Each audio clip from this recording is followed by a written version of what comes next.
This is Once New TV. Yeah, so for me, you know, a big thing, ironically, since we're actually talking about this, and I appreciate, you bringing this actual topic up for discussion because I do feel like I'm very intentional. And to me, one of the big things in life that I've learned is separating like logic versus emotion and take away the emotion piece but logic. I'm always thinking about like the reason. There has to be a reason why. What's the purpose? Things aren't always, sporadically or erratically done. There has to be an intent behind it.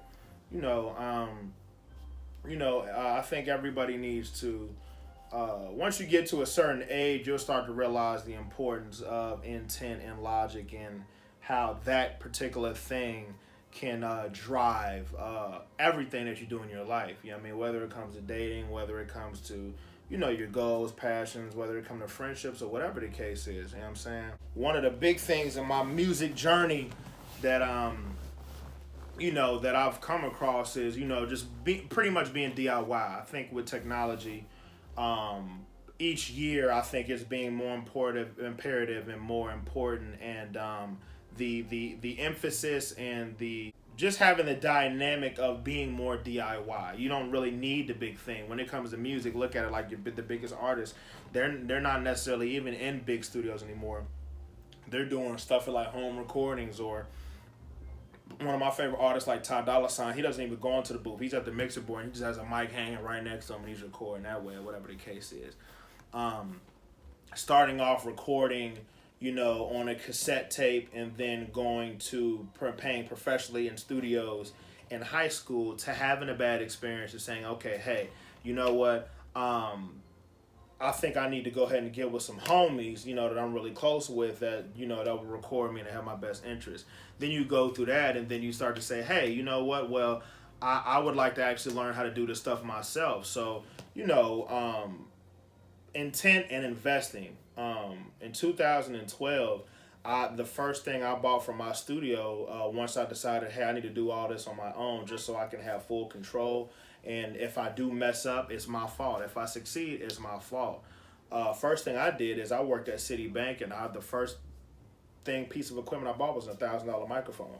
That $1,000 microphone, I didn't know it was gonna make 100 songs, 500 songs, two, three, 400 songs, 1,000 songs on that specific microphone. But that was in 2012. You buy the iMac computer, you buy the microphone, you buy the Pro Tools, you buy all this stuff, and you learn from trial and error. You do take a couple classes at Cincinnati State, but then you learn through trial and error and watching YouTube videos and things of that nature. And it's like, you know, I don't even really want to be an engineer.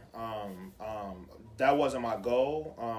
For me, I love music, and whether it's being a rapper or listening to people's lyrics or listening to production, listening to mixes or whatever, one of the things that I never really was interested in per se was engineering. But you have to do these things to get to DIY. To if you want it done correctly, do it yourself. If you want it done the best, do it yourself.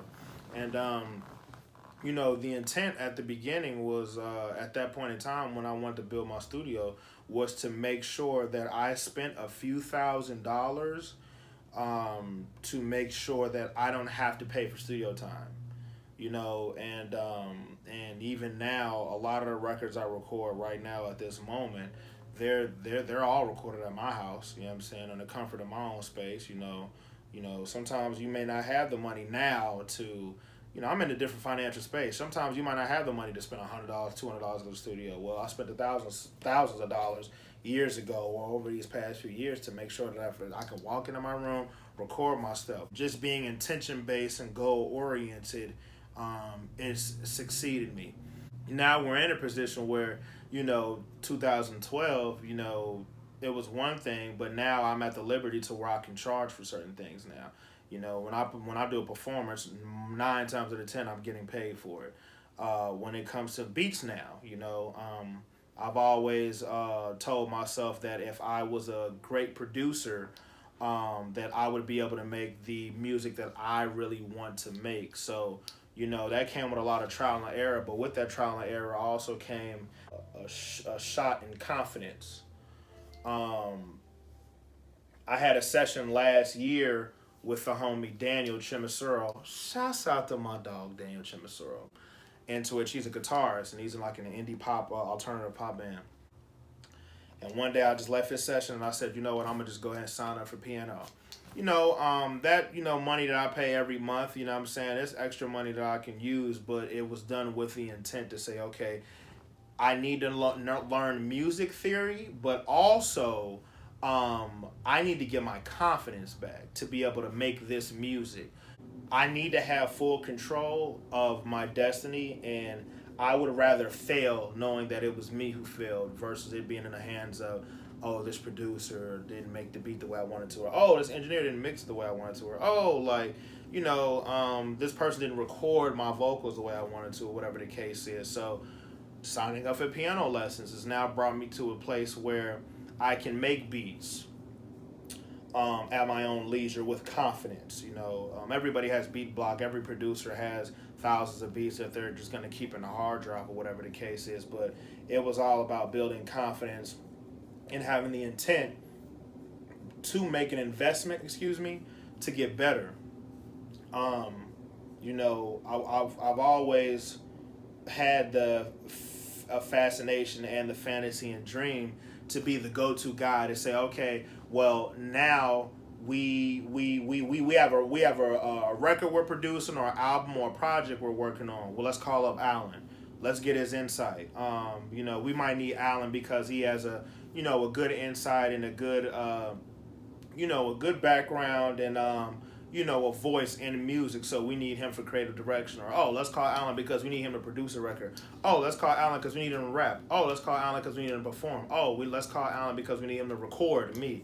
Whatever the case is, I've wanted to be that guy, and I'm happy that I'm slowly becoming that person with confidence, and it warms my heart to see a lot of my friends, and from even today, like I was struggling trying to say, like, wow, man, or thinking to myself, like, wow, I gotta pay rent, I gotta shoot my Duke bill is, because it's my first Duke bill I have an extra $200 deposit, I gotta pay for my piano lessons, all this stuff or whatever. And I was like, wow, like, this is my check that I'm probably going to be struggling on, and I probably need to, do some side hustles or whatever the case is. And how am I going to make some extra money just so I can have some like breathing room for the next few weeks?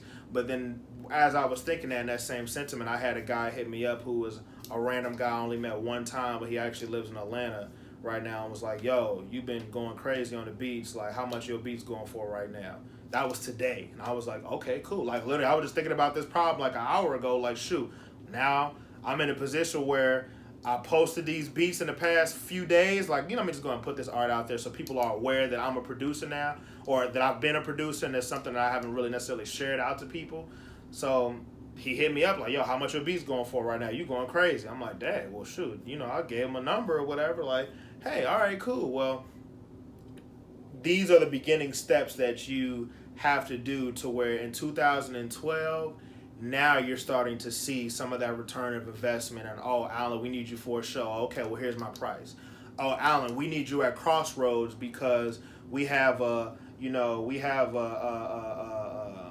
special that we're doing right now for the month of September, into which we're talking about the social injustices and the what's going on in the Black community right now. And you have a voice and you have a certain talent, and also I know you can maneuver this space as well. Making sure you move with intent, because eventually, if you strategize, and for words from the wise, once you practice something and you do something over and over and you invest in yourself, eventually the universe works in a weird way into which what you're working towards, eventually you'll become, because you do it over and over and over. And logical reason and intention, man. And I'm slowly becoming who I am, and I couldn't be any more happier that I'm in a position where everything may not be perfect, but I'm getting closer to who I want to be, and for securing my future with success and happiness of doing something I love. So, I'm saying, big business, man. You feel me? Back to the bubbles. Where's my ice cream? Right now I'm in a point right now where I want ice cream and Dairy Queen might close in the next hour or so. So I gotta check out, man. I appreciate the opportunity of my dog hitting me up. Go get your merch, man. At one time, we were all new. You know what I'm talking about? Feel me? Straight up. You see, he's hugging my guns, too, now. Hold on, now. Like Young Godiva, Lil Lindor, okay? Cookie dough, FOP. Somebody. Yeah. Minimalism at its finest.